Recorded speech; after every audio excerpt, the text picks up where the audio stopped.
Dear friends, new Bluetooth KISS TNC feature now available on HA2. Today, I'm gonna show you how to upgrade the Bluetooth firmware on the APRS HA2. First, you need to turn on the Bluetooth on both HA2 and your phone, then download the Redvis OTA software. You can find the download link in the description below. Now, open the app and connect it with your HA2.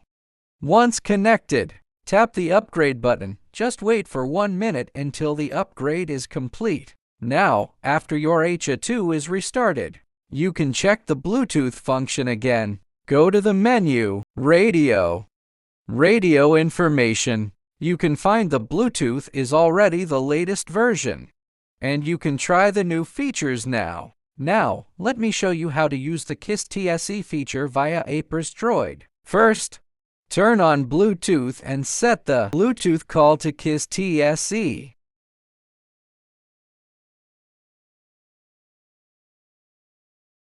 Then switch on APRS and check your call sign and SSID. Don't forget to check whether your phone is already connected to the HA2 via Bluetooth.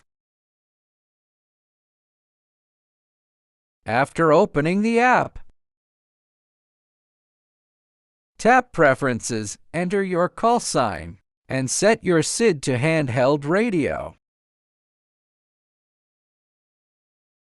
Then tap Connection Preferences.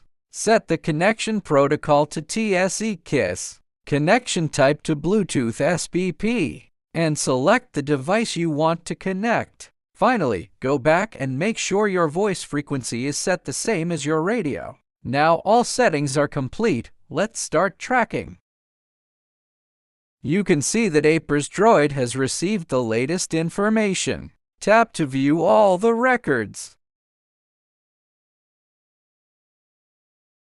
In addition, you can also check the device's location and track on the map.